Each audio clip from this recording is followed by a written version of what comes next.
have you on a Thursday here on the MisippBROs, man, coming to you live from streaming on YouTube and all those other fantastic avenues that you can get us at. Check us out on Instagram, on Twitter, all that fun stuff. But you're not here for that. Hit that subscribe, hit that like, do that now. But you're here because we got NFL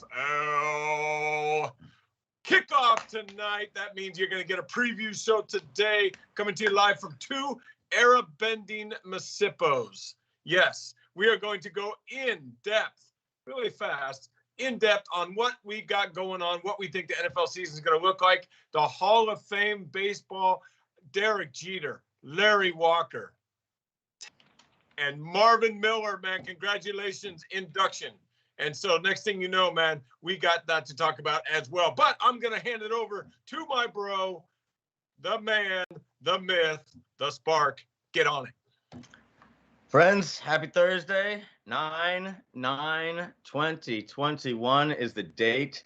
Why does 9/9 resonate in your younger brother's head? Well, I know it's something because you always got some numbers going up in that head.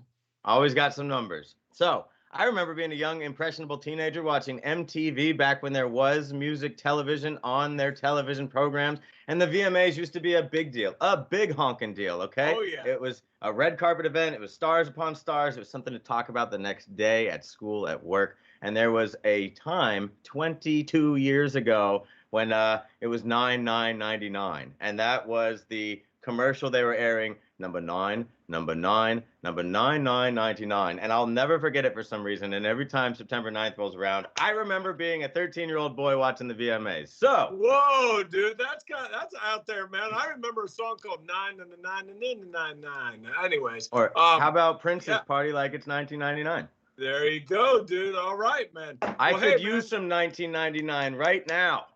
This world's crazy. Dude, the world's crazy. That's why you want to tune in to the MisippBROs, to get away from all the noise, dude. Get away from all the noise, have some fun, laugh with us. And speaking of laughing, dude, we got the NFL Kickoff tonight, my man.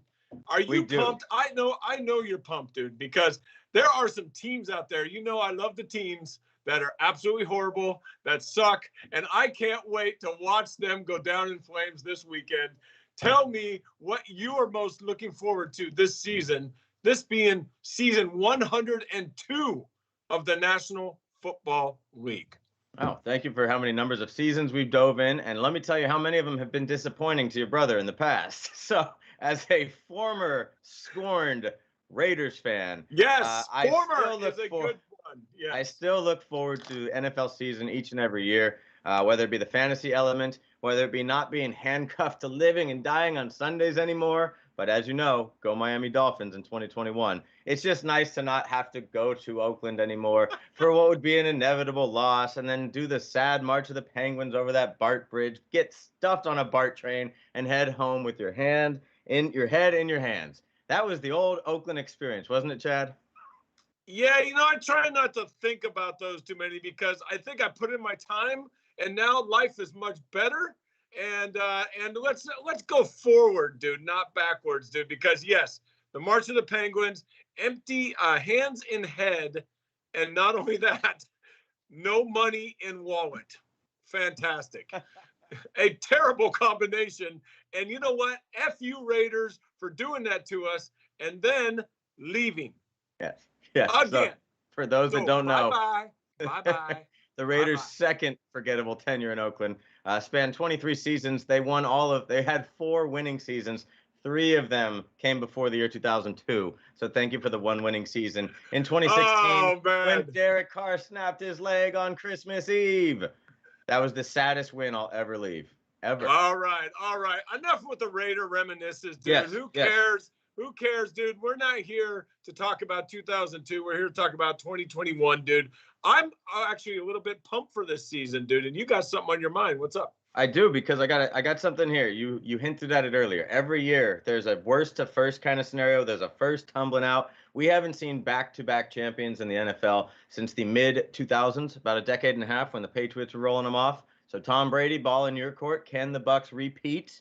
However, much more likely, stats indicate, than a repeat by any champion. Get this, Chooch. Chad, excuse me. We're trying to drop that, right?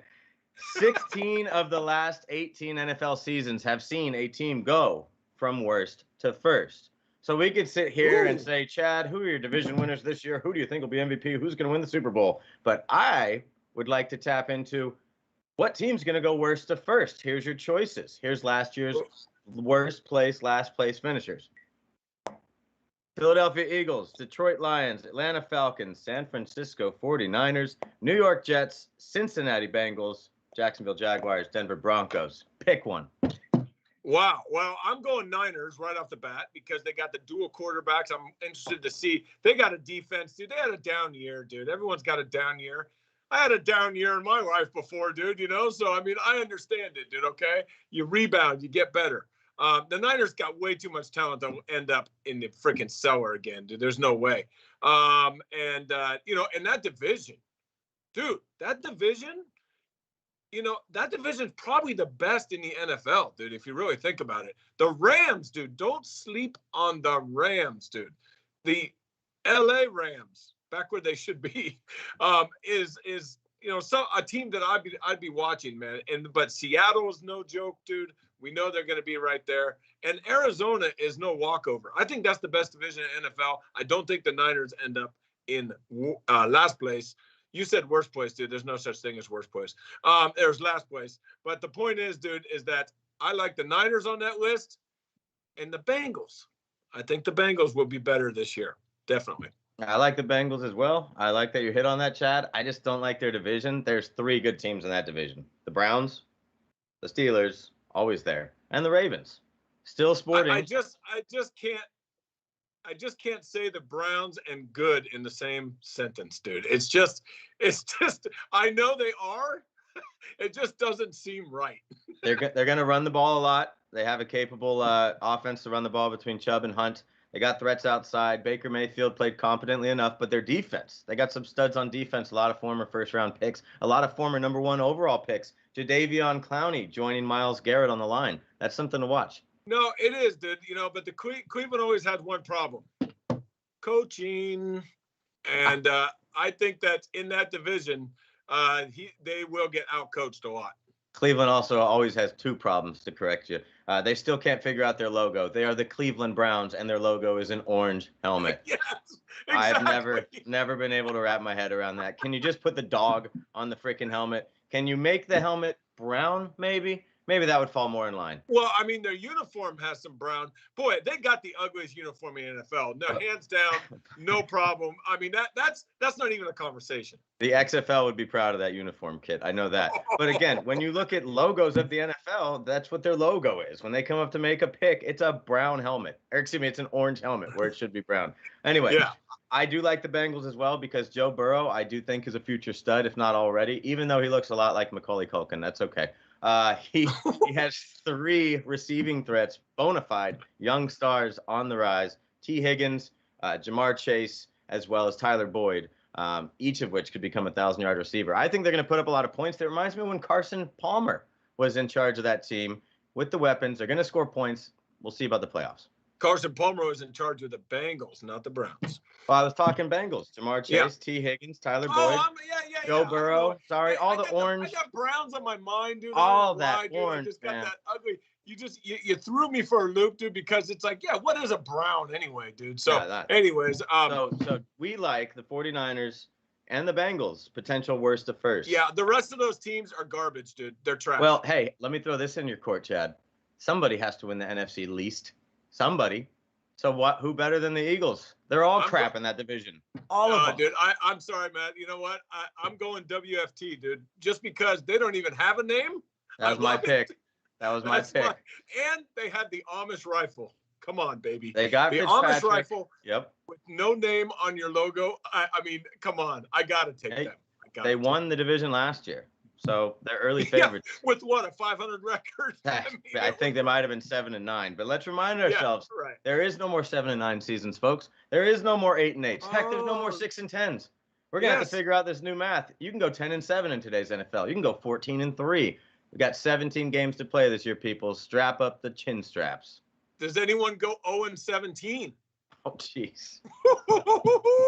No, we don't want to see that. But the Houston Texans are your leading candidate. Ooh, they are bad. Bad.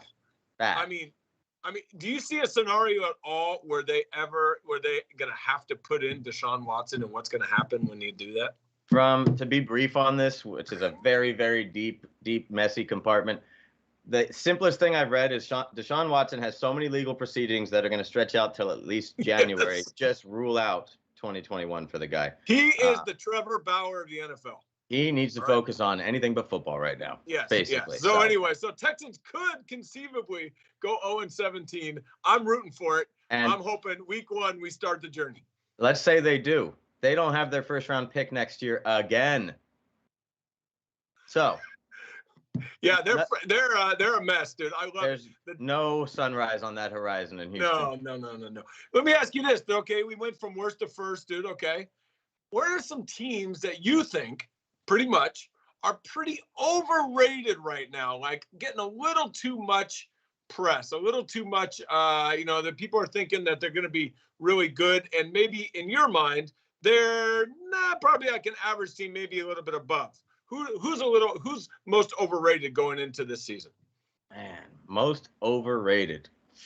Yeah, that's a good one. Didn't expect that coming. Let's see. We don't have a script here, folks, at MisippBROs. No, we don't. We don't do that stuff, man, because we like the organic. Everyone uses organic now. Natural reaction, dude. Okay, so the real. How about that? The real, man. Who you got for an overrated team? I've given you a couple minutes to think about. I like this team, but the expectations are high for the Buffalo Bills. Yes. Thanks to Josh Allen's breakout season. Thanks to them winning the AFC East last year. Thank you for somebody besides the Patriots winning the AFC East. It's a winnable division again, you would think. However, whether Josh Allen kind of falls back to earth, maybe an injury or two happens, the Bills don't have a ton on defense last I checked, and their running game is So it's really on Josh Allen's shoulders. I'm not saying he's going to crumble to the pressure, but that's one team where one thing goes wrong, especially related to that quarterback, they could fall pretty hard. Yeah, and that division is sneaky. Like everyone, not everyone, but people are forgetting about, and I hate to say it, they're forgetting about the Patriots, dude, and don't do it. Mm-hmm. They got this new quarterback. You think Belichick's going to get him ready. They got rid of Cam Newton. Very good idea. I didn't like him I don't know if Cam Newton with his injury and the way his mentality is now, man, is going to be Cam Newton what we're used to. I think we saw the best of him. Well, did you read that Mac Jones was helping Cam Newton learn the playbook? Yeah, and this just goes on my total thought process on this, dude. I've told you about this many times, dude, that it's extraordinary, man. The playbooks in the NFL now are just ridiculously difficult to ingest, dude. And so this lends itself to certain quarterbacks being in the position they are, Amish rifle, because they can take in that much information at once. And it's not a slight on other quarterbacks. It's just the truth. I've been saying it for years, dude. It's not cool, but I mean, these playbooks are extremely complex, dude. Extremely complex. Like you have to know what 5 guys are doing on every play. And the blocking assignments. And blocking assignments. And then you walk up to the line of scrimmage and more than likely change the play when you walk up there. Well, and thanks to Peyton Manning and all of his genius in evolving the quarterback position, a lot of teams, if not most, if not all, the quarterback goes up to the line with 2 plays now. Yes. If not more. Omaha. Yeah, we know, dude. Yeah, I had to go buy some steaks after that. So the fact is, dude, man, yeah, it's ridiculous, dude. But so don't sleep on the Patriots. I think that's going to be a good division as well. Miami's talented. I love their coach and their general manager. I love what they're doing down there. We'll see if Tua can progress in his maturity and the way that the first year in the NFL is a tough year. Period. It's not college anymore, man. These are big boys. So fact is, man, Tua is going to it's going to be interesting to see. I'm going to be watching that division as well. That's going to be a fun one. I do see the Bills as kind of a regression candidate. You know what I mean? Coming down a little bit. I think they peaked a little bit last year. It'll be fun to watch. But, man, one thing we're not talking about also, man, when it comes to the AFC, dude, don't forget about, I don't know, Kansas City's got a guy named Patrick Mahomes. I hear he's pretty good. Well, he's been in 2 of the last 3 Super Bowls, and you could put pretty good odds on him making his 3rd in 4 years. He's going to be around for a long time. The arm talent is really unmatched. He's a pleasure to watch.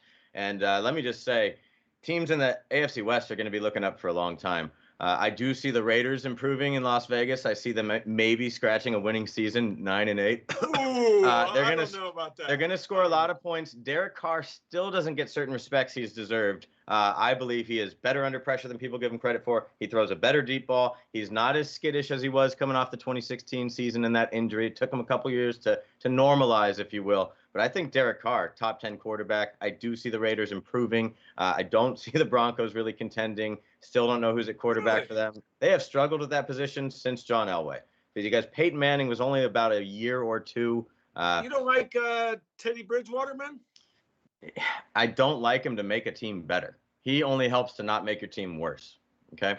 He is a B grade across the board and serviceable, a starter. However, just not going to raise the team up. Denver does have some exciting young players, especially wide receiver Courtland Sutton, Jerry Jeudy. But as we know, 2 wide receivers doesn't mean you go deep in the playoffs. Again, looking up at the Kansas City Chiefs, and let's not forget the Los Angeles Chargers, even though their own fans may forget them from time to time. Justin Herbert's extremely exciting. I've always likened him to a young Ben Roethlisberger, his body type, his ability. He is a strong kid. I do think he and Mahomes are going to be a great battle for the next 5-10 years in that division. Yeah, I wouldn't sleep on the Chargers, dude. They're I'm from what I can tell, they've gotten better. Their coaching has gotten a little bit better, man. The coordinators have tightened up a little bit. They got better talent in there, and Herbert's in his 2nd year. And I love guys in their 2nd and 3rd years, dude. In any sport.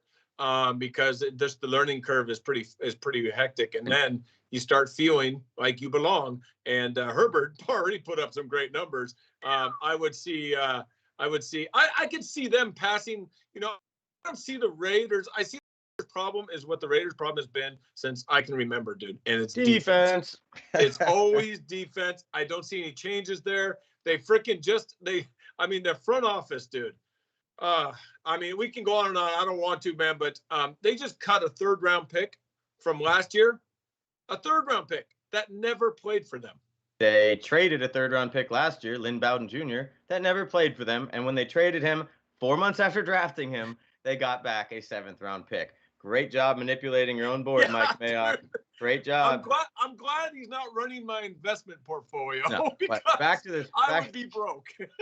Back to the Chargers real quick. They're going to be exciting. I like Eckler. I like Keenan Allen. I think he's super solid. And again, eyes on Justin Herbert, who set the rookie passing touchdown record last year with 30, and he did it, and he didn't start the season as the starter. No, you right. recall That's right.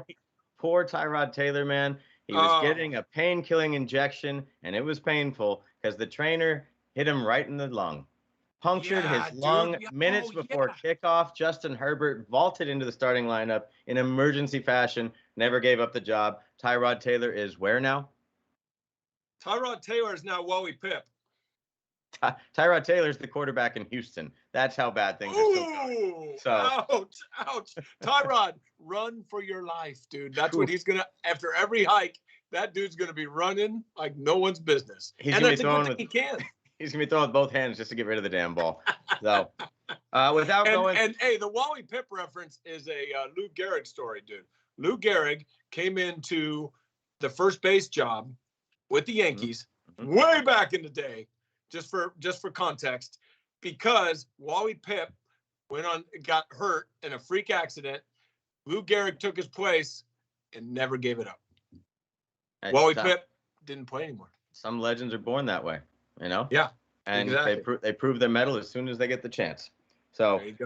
Cheers to you, Tyrod Taylor. Wishing you the best in Houston. There's going to be a lot of forgettable football played down there. And you know what? Here's a sneaky team. I like the Arizona Cardinals. Because of Kyler Murray, his ability to stretch out plays. I do believe he has future MVP votes in the future. They also have some nifty pieces on defense, whether it's safety Budda Baker or the newly added J.J. Watt. I think J.J. Watt's going to play with a lot of fire this year in Arizona. J.J. Watt Cardinals. Wow. Yeah, definitely, man. I mean, he can only help, dude. The guy's a beast, man, when he's on the field. And, the Cardinals could, but they're in a rough division, dude. Come on. The Rams, the Niners, the Seahawks. That's a hell. I'm saying that's the best division in football to me. Just looking at it, and the worst division in football, dude. Before I forget, how can Green Bay not win 12 games this year? 13 games. I mean, that division to me, the Bears, dude, I don't see it. I don't see it. Who else is in that division that can hang with the Packers, and this being Rodgers last year in Green Bay? He's going to play pissed off. He's going to carry the team himself if he has to. And yes, shoulder. They were there last year. So my Super Bowl matchup that I'd like to see this year, not just predicting it, but I would love to see, we got close to it last year, Rodgers versus Mahomes or Allen. I would love to see it in the Super Bowl. Packers or Chiefs Bills. I know I'm landing on teams that were there last year, but I'm leaning on those quarterbacks personally. But as we know, the NFL always gets tossed on its head, and we're one ACL injury away from completely reassessing this next week. Well, and you know it's going to happen, dude. It's football. It's every year we have catastrophic injuries, and the team that has the most talent to start with and evades those injuries is usually the ones that end up in the bowl. We talk about Kansas City, talk about Green Bay, man. I really think if this 2 quarterback system works with the Niners, okay? Because we watched them just dismantle a 3rd string Raider team in preseason, okay? I like the concept. Garoppolo is going to start, okay? I think that's smart. But I think you can filter in Trey Lance.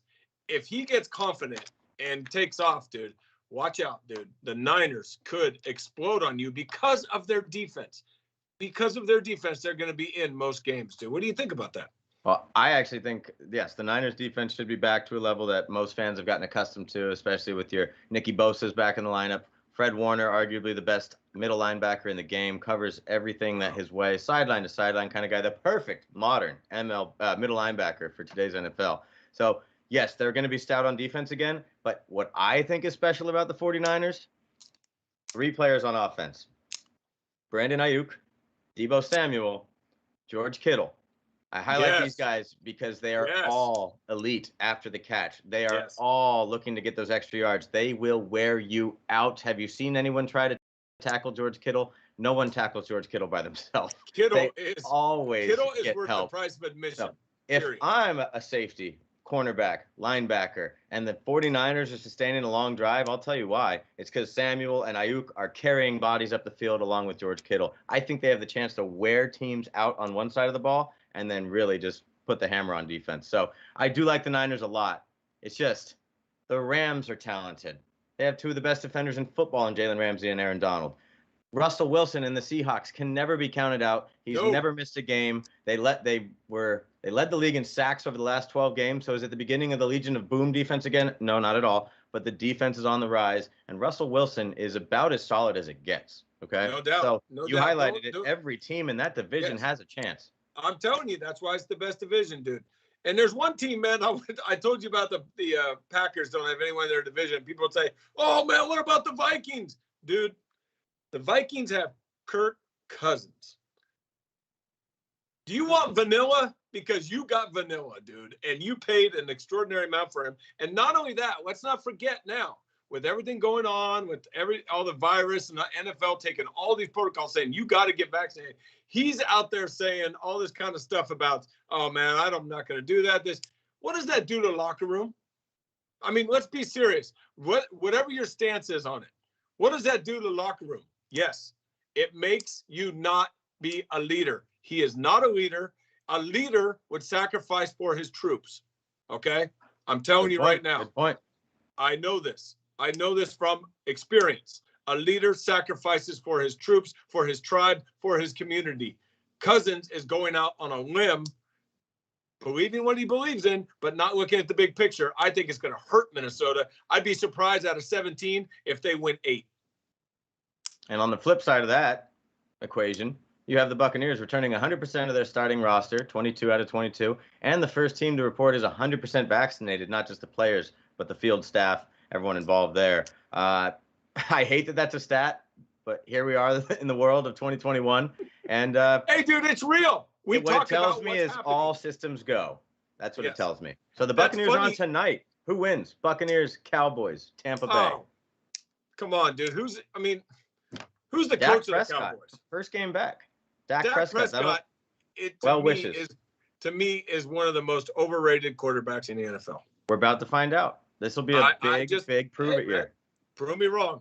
No, What has Dallas won in the last how many years? Just look for. Well, we could do that. Yeah, 1995, Larry Brown MVP. So Super Bowl 30, Pittsburgh Steelers. Blah, blah, blah, blah. No, Dak Prescott. I just want to watch him play ball the way I want to see him play ball. This is tough. This is not an easy assignment. He's coming off of a catastrophic lower leg injury. Yes. Not as bad as Alex Smith. Not a lot of soft tissue there, but bones were broken and things went places they shouldn't have gone. So I want to just see him come out and look like a football player, not look like someone who's playing at like 80%. I want to just see him come out and play. That's going to be really tough, dude. I mean, no one has ever come back for something like Alex Smith did, dude. That was incredible, and that just shows the human body and the human spirit, how resilient it can be and how tough you have to be. I wouldn't compare him to Alex Smith. We're gonna see what's going on with Dak, but like I said, man, I think he's pretty overrated. I think the Bucs take it to him tonight, man. Do you have any favorite rookies littered across the league that you're going to keep your eye on? I don't. There's a couple quarterbacks, man, I want to see play. I think they're being thrust into roles that they're not ready for yet, like Justin Fields for the Bears, dude. I liked him at Ohio State, dude. There's a couple quarterbacks that way. I don't really like. I'm not into fantasy football, so I don't know all the great running backs and wide receivers that got drafted and everything. I kind of look at the broad approach. I want to see how some of these young signal callers do in there, like Mac Jones, Patriots. He's starting week 1. Fields is not. Zach Wilson starting week 1 for the Jets. Trevor Lawrence starting week 1 for the Jets. Trevor Lawrence, of course. Can any of them be like last year's Herbert? No, they're going to get they're going to get demolished, dude. Come on. They are different situations. The Chargers were a more talented team last year than the Jets of this year. And you have to look at their offensive line, dude. It's the most important key for a freaking rookie quarterback. And if you don't have the offensive line, you are going to get punished. I see Jacksonville getting punished. They got too many. Urban Meyer, bro, you brought in Tim Tebow, dude. I mean, you just lost all freaking respect and any kind of way that you are looking at. People are looking at you, man, to come in and bring some legitimacy to the program. So it's going to be interesting to see what Jacksonville does out there, man. I hope Lawrence doesn't get broke. We'll see what happens, man. He is a quarterback prospect that we haven't seen the likes of since probably Andrew Luck in terms of what could be the total package. So I'm excited about Lawrence. I expect him to throw some BBs and some darts if he's given the time, and that's a huge, huge part of it, Chad. So good call. You got to have eyes on the local kid. Come on, Antioch's own Najee Harris. Predicting big things for him. Yes. Big things for him in the Steelers offense. Yeah, dude, that's a great call, man. I mean, how can we forget about Najee, man? What a story and what a talent, dude. Good for him to land in a great place, the Steelers, dude. Damn. Yeah, and it is rookies in the NFL are having more of an impact than 10, 20 years ago. The young guys do play right away. It's a younger man's sport. We see it across many, many major sports. Last year's Justin Jefferson breakout looked a lot like Odell Beckham from years before. There's going to be a wide receiver that's just a stud right off the bat. And if it's not Jamar Chase in Cincinnati, given he can catch and hold on to the ball, look out for Devontae Smith in Philadelphia and Jalen Waddle, both Alabama recruits in Miami. So that's my thoughts on rookies this year. Excited as always. Kickoff tonight, 5 p.m. Pacific, 8 o'clock Eastern. All right, man. So, football season is here, but it's still, in my mind, baseball. Oh, no. Can you tell I had to borrow? No. Can you tell? No way, dude. Tell me you are just doing this as a tribute and not because you like wearing that hat around town. In my best, Bob Shepard, now batting number 2, Derek Jeter. Nice, 2. Dude. Well done, dude. Hey, Big E, man, this is his guy, man. And, dude, my boy Ed, man, up there in the Pacific Northwest, love Derek Jeter so much that he named his dog Jeter, dude. Okay? That's good. And you know what? Prayers up, Jeter, man. He's gone now. But the real Derek Jeter, man, I'm going to tell you right now, dude, Will we see another player with that much class, that much style, and to be the starting shortstop in New York and not have any scandals, nothing attached to his name? Unbelievable, dude. A true golden boy. Yes. To this day, says he wanted to play shortstop for the Yankees as a kid. By God, he ended up as a Yankee playing shortstop. He didn't quite redefine the position, but for a generation of players, they mimicked his jump throw from deep short. A lot of shortstops across the league wear number 2 in tribute to Jeter. Troy Chilwicki comes to mind for me. He had a major impact, a winning impact. A team first guy. He won a championship in his first year, I want to say 1996. Dude, the captain. The captain. And he said, Chad, you're going to love this. Quote, "The worst phrase in sports is get him next year. After winning in 96, I felt every year we didn't win at all was a complete failure." Yes. That is, in today's world, man, you just don't hear people talk like that. And I love it. That's why he is so successful and continues to be in his professional and personal life, dude, because he has it. He has that drive, that will. Mm-hmm. And, man, as much as I am not a Yankee fan, and that hat on you is driving me freaking nuts, but the fact is that that you got to honor somebody who bring that much to the game, gave that much to the game. And man, did I love watching him play, even though I couldn't stand it, especially when he played the Oakland Athletics.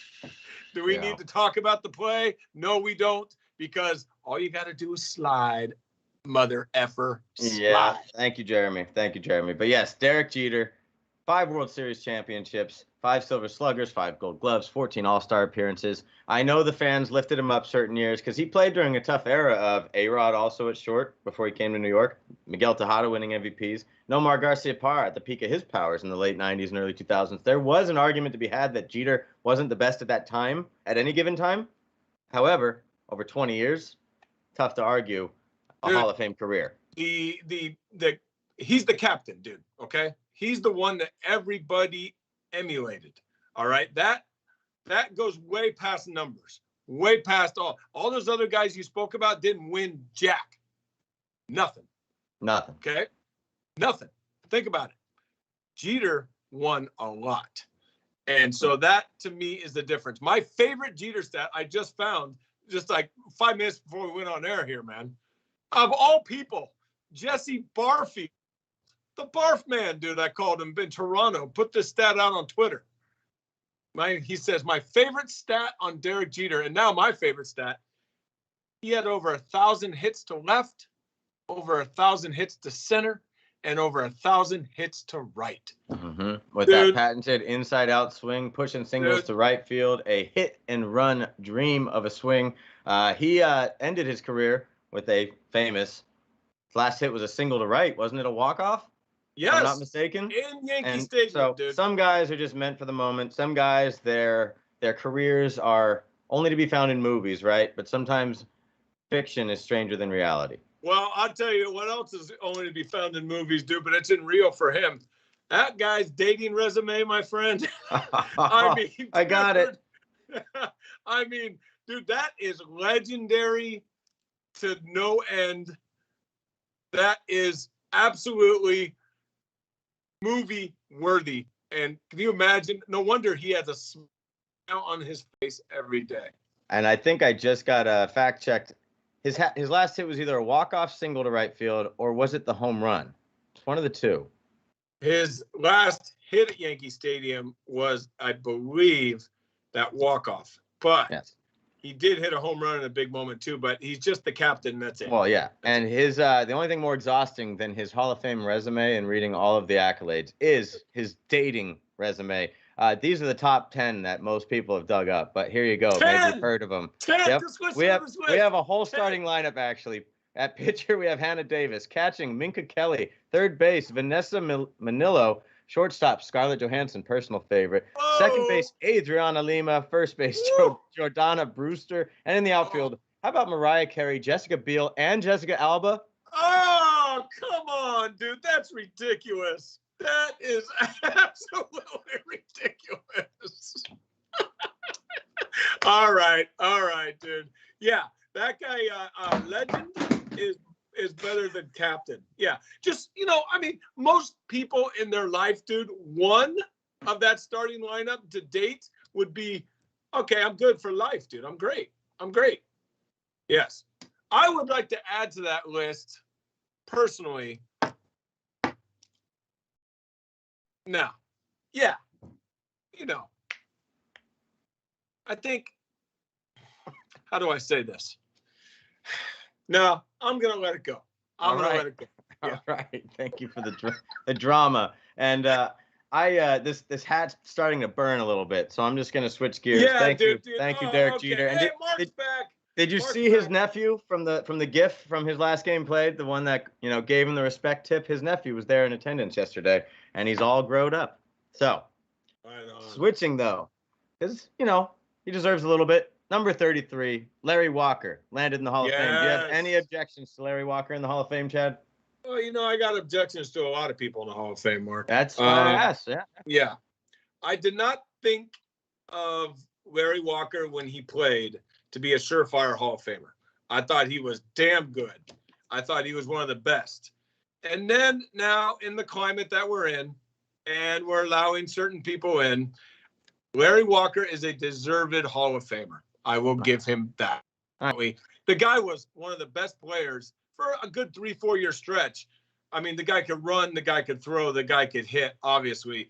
And, it's unfortunate that his, numbers get equated with Colorado because, he definitely hit a lot in Colorado. And yeah, dude, I mean, that's where people know him from.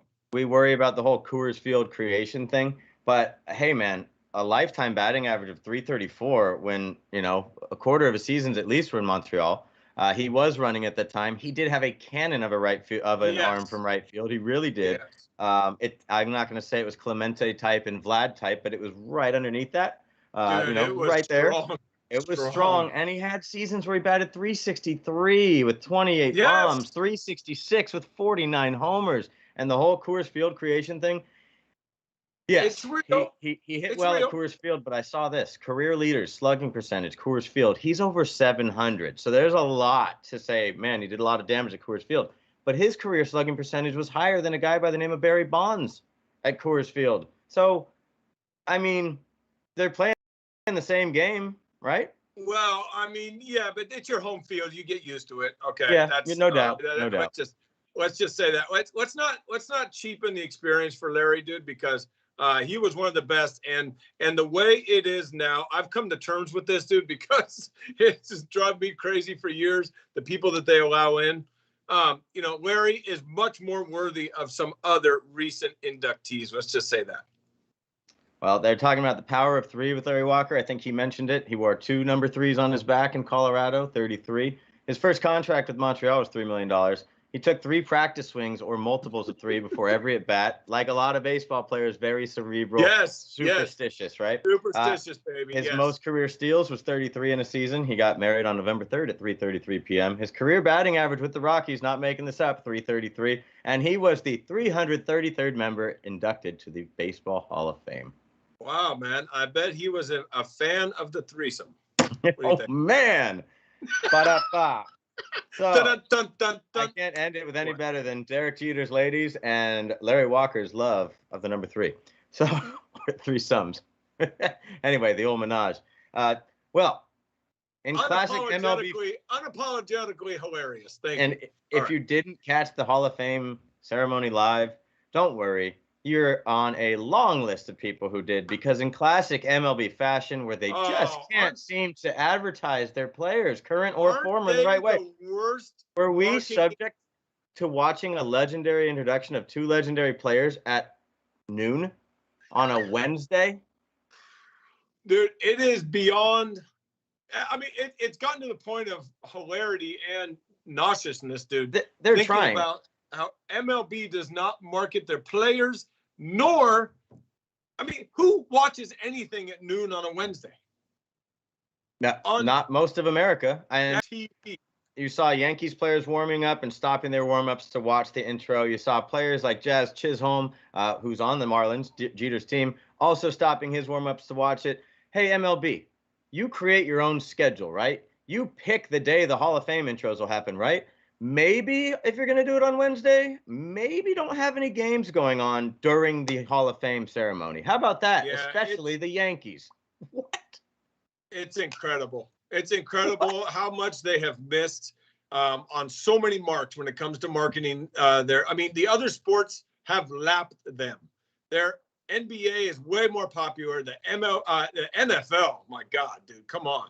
And you're getting now college football seems to be a little bit more popular than MLB because of the way they market things. This whole thing with NFTs coming out, right? Big time. Everyone wants to do their own NFTs. Steph Curry's doing his own NFT, all this kind of stuff. Well, I went on topsnft.com this morning. They said, hey, we're going to start doing Inception, NFT cards, baseball cards. Okay, cool. I go to sign up. I put in all my info in. What do you get, dude? On the website. Whoop, whoop, whoop, whoop, whoop. For an hour, I left it open. It still had not loaded. That is the MLB in a nutshell, man. Hopefully that's from traffic on the website, but knowing MLB, it's probably their own issue, internal issue. I just can't believe when you're celebrating legends of your sport and it takes them 5+ years to get in and you have essentially a first ballot Hall of Famer, almost a, what's the word? When you get every freaking vote. Unanimous. Derek Jeter, 1 vote away. Who is that asshole writer? Because if you're that a-hole writer and you want to make a big talking point, you want to do your hot take and you want to, be that controversial person, put your name on it, which they didn't. Right. It's an anonymous 1 vote, and Derek Jeter said as much. Quote, thank you to all the baseball writers, all but one of you who voted for me. Thank you very much. You know it's a guy from Boston. You freaking know it. So, you know it. With that said, Major League Baseball, again, just fumbling and bumbling and stumbling through what should be their whole day. And they squeezed it into the lunch hour on the East Coast. I know. Wasn't it? Great job, dude. Great job. Hey, speaking of the other Hall of Famers, man, let's really, really, really give props to a guy who really changed the game for the players, dude.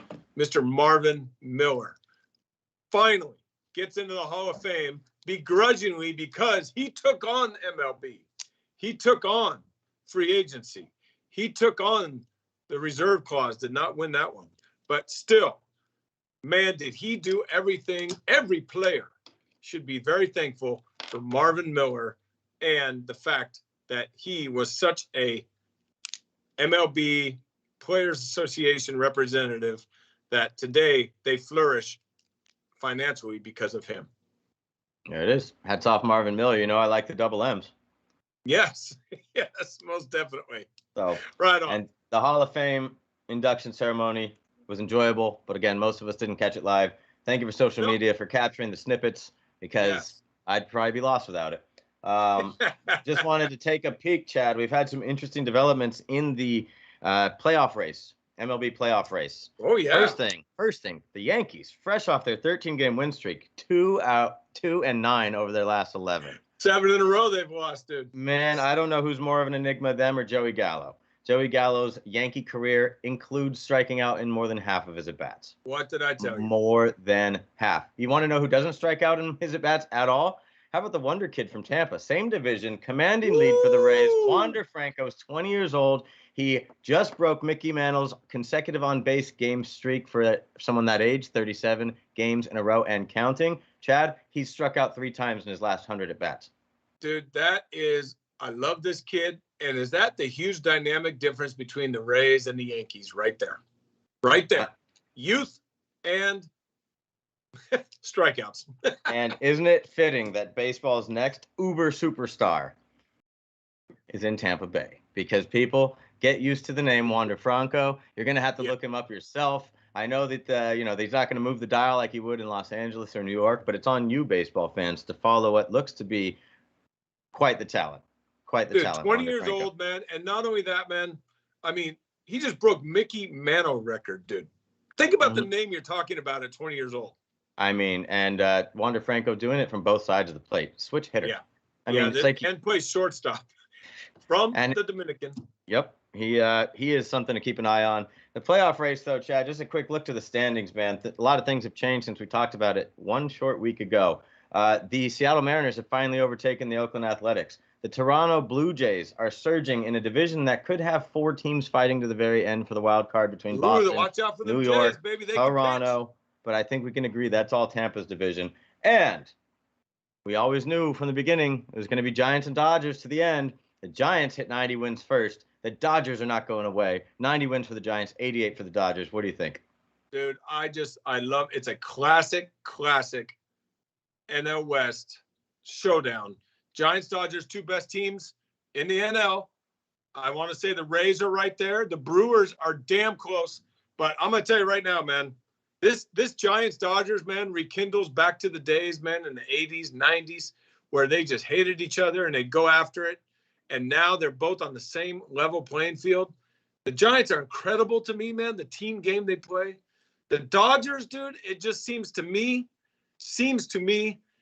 they haven't hit a stride yet, which should be scary for Giants fans. And damn, this is going to go down to the last day of the season. It is awesome. I absolutely love it. Going across to the other side, Blue Jays, dude, no joke. They got a lineup that will crush you. Just ask Oakland A's pitching staff. Then, of course, if you didn't see it, the Blue Jays scored 9 runs using 1 out to win a game. They were down by 7 heading into the 8th. The final score was 11-10. Thank you, Marcus Semien, walking off the Oakland Athletics with a 3-run homer. Thank you, Sergio Romo, for surrendering said 3-run homer. Thank you, Yusmeiro Petit, for surrendering a grand slam in the 8th inning. Marcus Semien is going to get more MVP votes again this year, folks. It's Shohei Ohtani's award, but Semien and Vladdy Daddy Jr., those guys can play. No doubt about it, man. So we got some great races, dude. The Mariners, dude. We're talking about the Seattle Mariners in the playoffs, dude. It's pretty cool. How long's it been? The NL East is going to go down to the last. I mean, no one wants to win that division, dude. The Braves, I think, are the better team, but you never know. The Phillies can get hot, dude, and then you got the freaking How bad's the NL East? The Mets are 4 games back. Yes. How bad After is the all NL that East? garbage. Yes. Wow. So they are 70-70 with a negative run differential, and they just might waltz into the playoffs. Where a team like the Dodgers or the Giants, wouldn't it be cruel to see them stuck in a 1-game playoff type scenario while the Mets get to host a 7-gamer? Because that's what's on the horizon. Man, that's some ugly. That's some ugly. Happen. But you know what? That's the way it is, dude. I remember, dude. If you want to go back to I remember in the 80s, dude, the 90s, dude, the Giants one year won 100 and something games and did not make the playoffs. Mm-hmm. Okay. We've seen it before. We'll see it again. We see negative records sometimes end up. You know what, man? Everyone goes, "Oh, that's not fair." You know what? Life isn't fair. There always has to be a loser, dude. Okay. People say, "Oh, it's a win-win situation." Stop it. It's not a win-win. If someone wins, someone has to lose. That's life. And so, you know what? You just picked a bad time to win 103 games. Well, I'll tell you, if the Giants do end up in a 1-game playoff, one pitcher that nobody wants to face right now, Logan Webb. Ooh, man, nasty movement, nasty sinker. And he's got the Popeye face going, dude. He's got the Popeye on the mound face, dude. Every time I see him, I want to freaking eat spinach, dude. It's like, dude, I love this kid, dude, because he started off kind of weak, kind of came up, went back down and found it. And he's got some nasty stuff. I think he is definitely taken over for Gausman as the ace. Well, yes, de facto ace in a way, but he's also, I believe, leading the National League in ERA since the All-Star break. He's on quite the roll. So the Giants continue to push to the very end. It's going to be Dodgers-Giants. I can't wait to see who. And then whoever ends up in that 1-game playoff, 3-game playoff, whatever it is these days, it'll be must-see TV. So, Chad, it's one. Beautiful and ugly at the same time, and I don't want to get into that. How rough it is to take 162 and then just play one, boys. That's really not baseball. Anyways, MLB Hall of Fame, MLB playoff chase, NFL season kickoff. We hit them all. And as usual, we went over our usual targeted time. Damn it, dude, again. We just can't. You know what? You got to be you, dude. If we got to do us, and that's just the way it is. We will try to tighten it up, man, but we got a lot to say, man. Always. So anything you got going on this weekend? We didn't get any off-the-ball topic. I don't have one to provide. Man, you know what? I'm gonna go take out I'm gonna do some body surfing, dude, out in the water, man, here in Santa Barbara, man. Sans wetsuit, because it's not the freaking best. It's not the hottest water. It's not the coldest water. So I'm going to push myself a little bit, dude, and get out there in that water, dude. One of the biggest misconceptions I experienced moving from the West Coast to the East Coast was everybody thought, and I'm a 15-year-old in high school, right? We're all kids. Everyone thought, number one, all of California was Southern California, meaning white beaches, Venice Beach. Yep. I got asked if I surfed to school. I said, like on some intricate highway system of flowing water. No, I didn't surf to school. Matter of fact, I don't surf at all. The one time I tried, I nearly dislocated my ankle. And have you been in the water of the San Francisco Bay Area? It is cold and full of sharks. So people, adjust your dials. Not everything is as stereotypical as it may appear. No, it is not. And I hope we've come fast. I hope we've come from that place, come farther from that place than where everyone thinks that we surf to school, because it's not true. Anyways, right on, dude. Yeah, that's what I'm up to, man. You got anything going on? You gonna throw some discs? All that kind of fun stuff, dude? You nailed it. In a faraway place, too. I'll be in Santa Cruz Saturday morning at the legendary De La Viega professional course.